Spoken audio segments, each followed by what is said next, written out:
Hello everyone, welcome back to TAF IAS Academy. So இன்னைக்கு news articles discussion start பண்ணிடலாம். So first and foremost important article for the day, disqualify all 7 defecting MPs, AAP says in petition to Rajya Sabha chairman. So உங்களுக்கே தெரியும், almost நம்ம நியூஸில் வந்து இதுதான் trending ஆகிட்டு இருக்கு கரெக்டாக. 7 AAP MPs have recently joined BJP in Rajya Sabha. So out of 10 MPs, 7 MPs have joined BJP. So இது வந்து acceptable-ஆ? Almost 2/3 less, 7 out of 10 is 2/3 majority, correct-ஆ? So 2/3 of members have given up their AAP membership and have voluntarily joined BJP. So is it defection or will it come under anti-defection law? அப்படிங்கிறது தான் ஒரு major கொஸ்டினாக இருக்குது. So will these MPs face disqualification after joining BJP? That is the major question.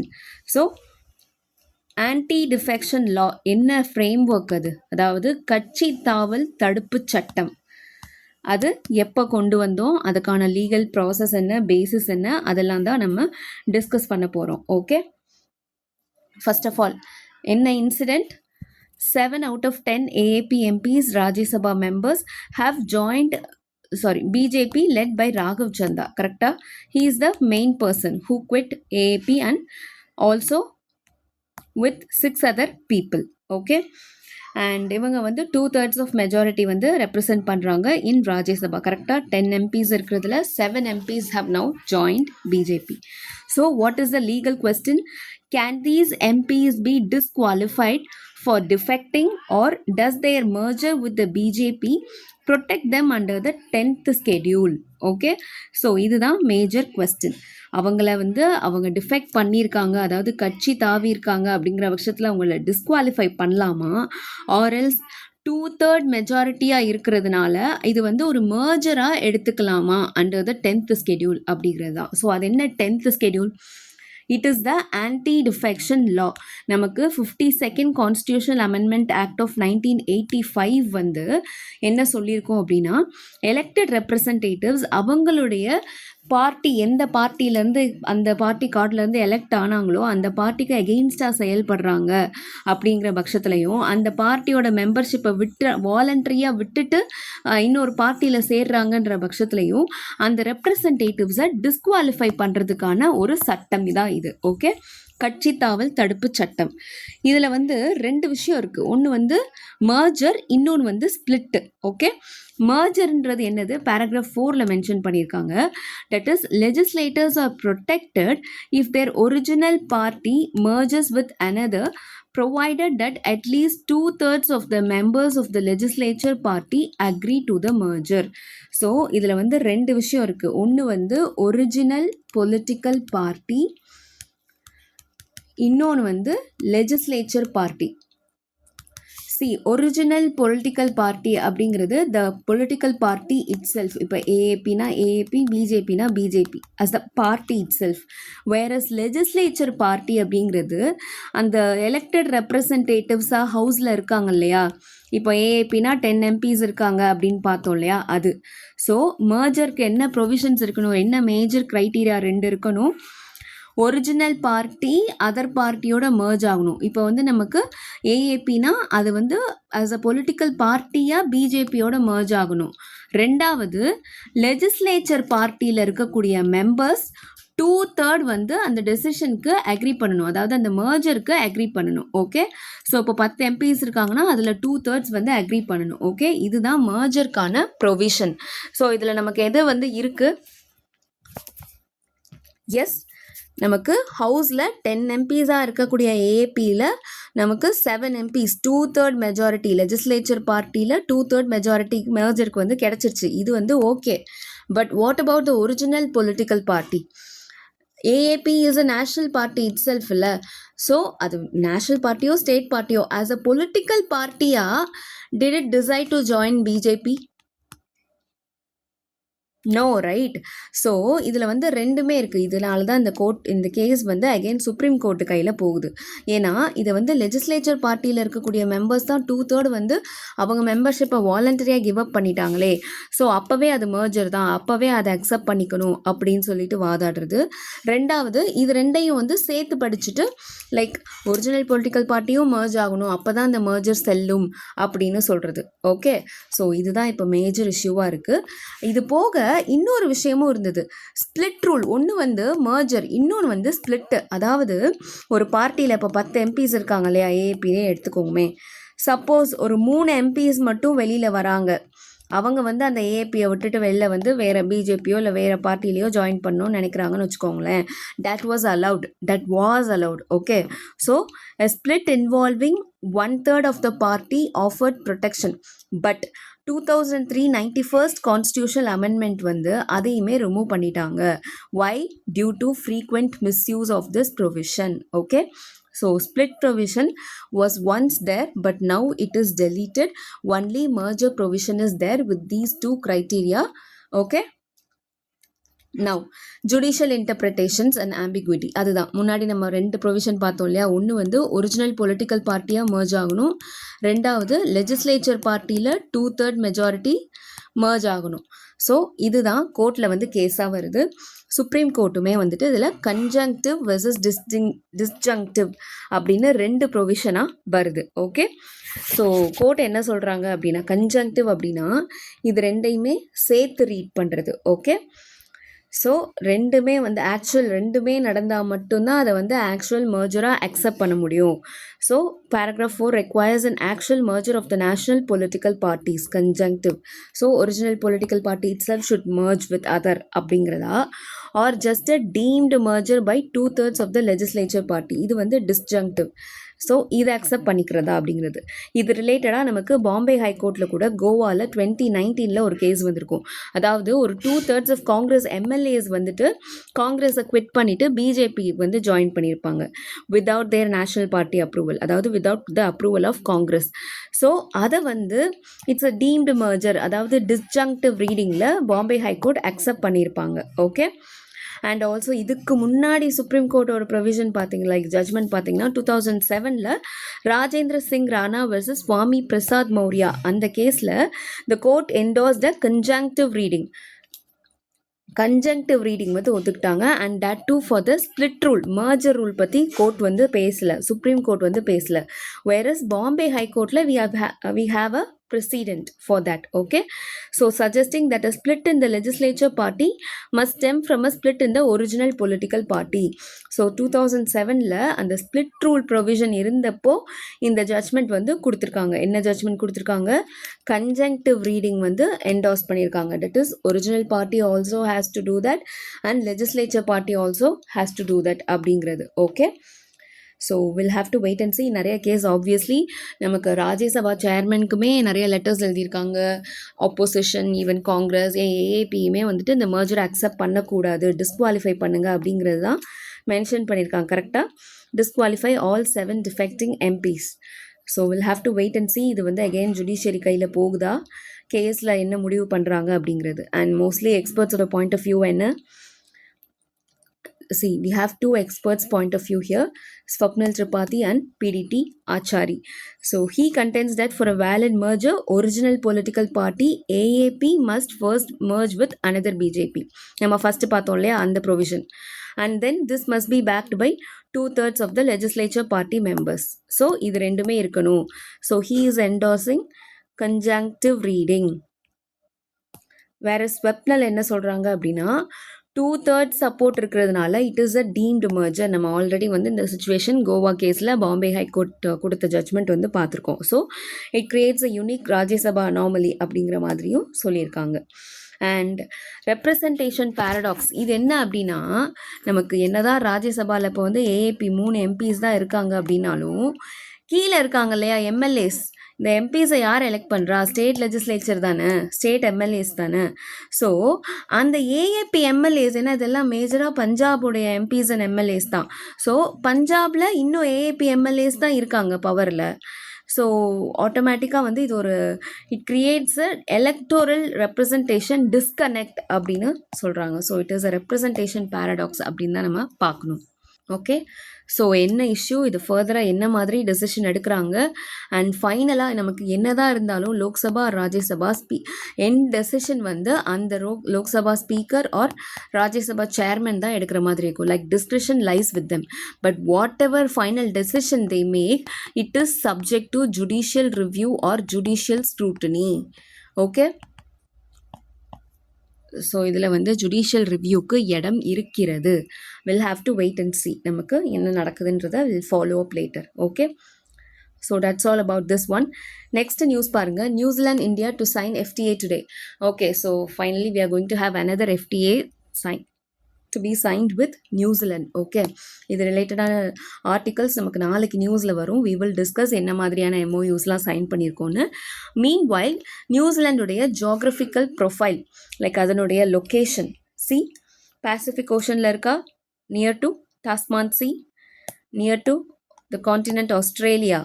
S, so an island nation in the southwestern Pacific Ocean, and it is part of the Polynesia sub-region. Okay, and it's an archipelago. Island archipelago na enadhu, multiple islands இருக்கிறது. So it comprises 2 main land masses. ஒன்று வந்து north island, இன்னொன்று வந்து south island. Okay, and it is separated by the Cook strait. Okay, so this is also important straight.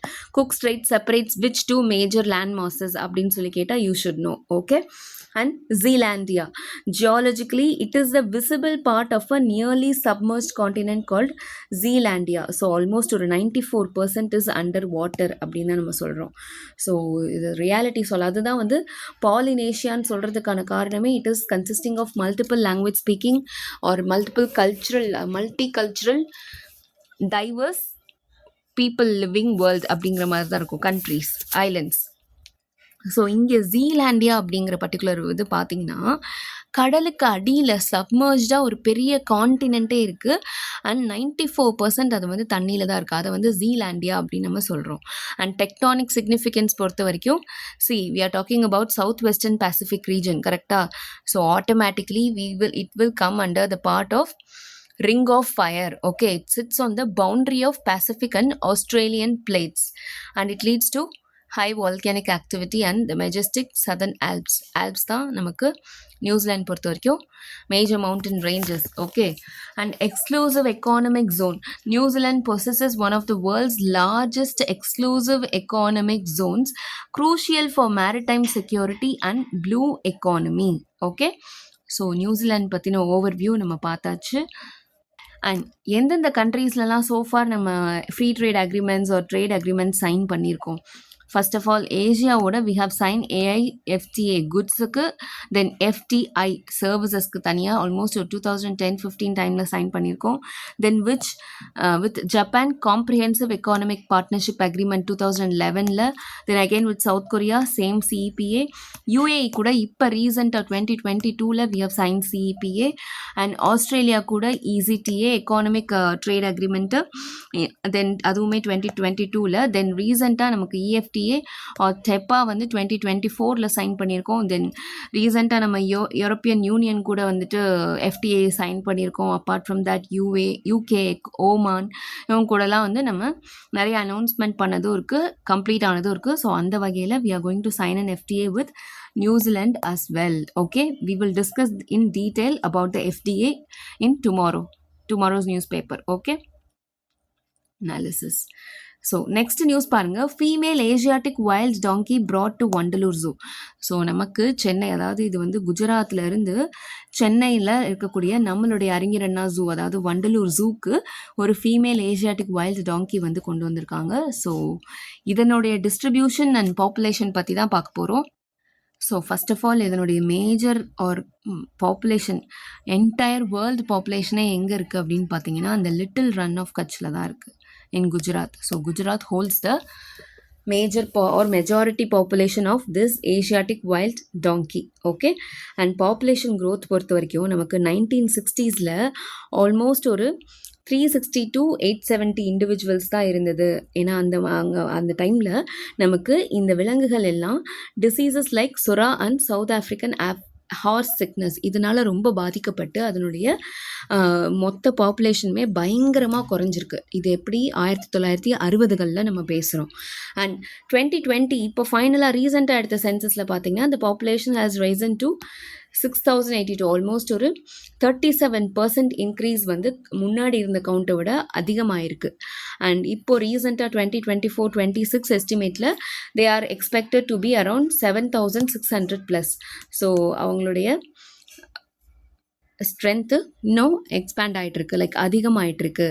So population அதிகமாகிறதுனால slowly they are moving ahead from like little Rann of கட்சில் இருந்து greater Rann of Kutch and also they are moving to even parts of Rajasthan அப்படிங்கிறத நம்ம பார்க்குறோம். So their range is expanding. Okay. And key conservation ஏரியாஸ்னு பார்த்தீங்கன்னா again it is there in Gujarat. ஸ்பெசிஃபிக்காக Indian wild ass sanctuary அப்படின்னே நமக்கு இருக்குது. நம்ம நிறையா சாங்சுவரிஸ் இப்போ டைம் அண்ட் அகெயின் ரொம்ப ரீசன்ட் டைம்ஸில் பார்த்துட்ருக்கோம்.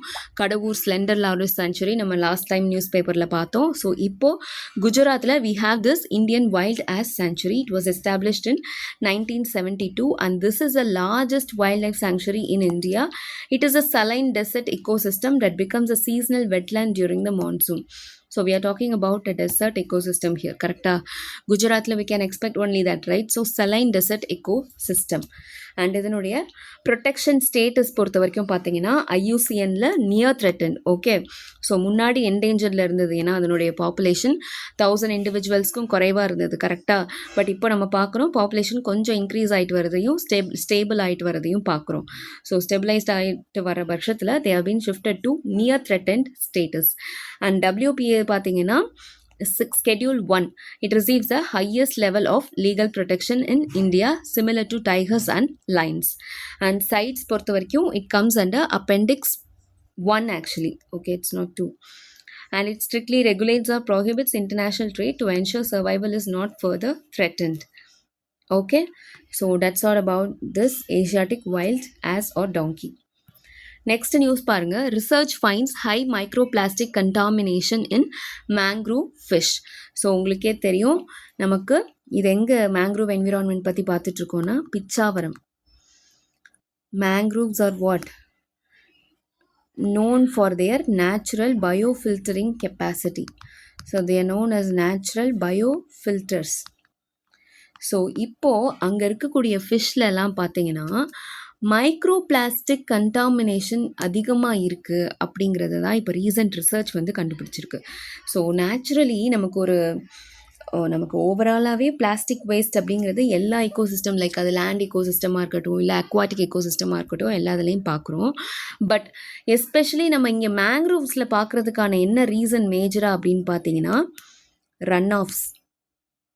S, especially during the time of monsoon நமக்கு என்ன ஆகுது, அந்த பிளாஸ்டிக் ஹெவி ரெயின்ஸ்னால அந்த பிளாஸ்டிக்ஸ் எல்லாம் இங்கே மேங்க்ரோவ்ஸ் அந்த ஃபாரஸ்ட்டில் வந்து சேருது, வந்து அப்படியே அடைஞ்சிருது. ஸோ அது வந்து மைக்ரோ பிளாஸ்டிக்காக இருக்கக்கூடிய பட்சத்தில் எல்லா ஃபிஷ்ஷோடைய உணவுகளில் வந்து கலந்துருது. ஸோ நேச்சுரலி அந்த ஃபிஷ்ஷில் வந்து ஹை மைக்ரோ பிளாஸ்டிக் கண்டென்ட் இருக்கிறத கண்டுபிடிச்சிருக்காங்க. ஓகே. ஸோ இப்போது நம்ம மேஜராக பார்க்க போகிறது இது என்விரான்மெண்ட் ரிலேட்டட் இஷ்யூ தான். நமக்கு GS3 கன்சர்வேஷன் அண்ட் பயோடைவர்சிட்டி தான். பட் பிச்சாவரம் பற்றி நம்ம கொஞ்சம் கவர் பண்ணலாம். ஸோ பிச்சாவரம் மேங்க்ரூவ்ஸ் பார்த்தீங்கன்னா கடலூர் டிஸ்ட்ரிக்ட் தமிழ்நாட்டில் இருக்குது. And it lies between Vellar and Coleroon estuaries. And it is the second largest mangrove forest in the world after the Sundarbans. Sundarbans West Bengal, ரைட்டா? So that is the first one. இங்கே வந்து செகண்ட் லார்ஜஸ்ட் அப்படிங்கிறது நம்மளுடைய தமிழ்நாட்டில் இருக்கக்கூடிய பிச்சாவரம் மேங்க்ரூவ்ஸ். அண்ட் இதனுடைய கன்சர்வேஷன் ஸ்டேட்டஸ் பார்த்தீங்கன்னா 2022 it was designated as a Ramsar site. That is a wetland of international importance. Okay. And also it is a important bird area by BirdLife International. BirdLife International வந்து important bird area அப்படின்னும் இதை categorise பண்ணியிருக்காங்க, classify பண்ணியிருக்காங்க. And protection பொறுத்த வரைக்கும் it falls under CRZ 1A, that is Coastal Regulation Zone 1A, ecologically sensitive area with highest protection. Okay. And இதனுடைய ecological அடாப்டேஷன்ஸ்னு எடுத்துக்கிட்டிங்கன்னா ஃப்ளோரா, அதாவது ஃபாரஸ்ட் தானே we are talking about. So it is majorly dominated by Avicennia marina and Rhizophora. Okay, so micro பிளாஸ்டிக்ஸ்ன்றது இந்த எக்கோசிஸ்டம்க்கு ஒரு major த்ரெட்டாக இருக்குது.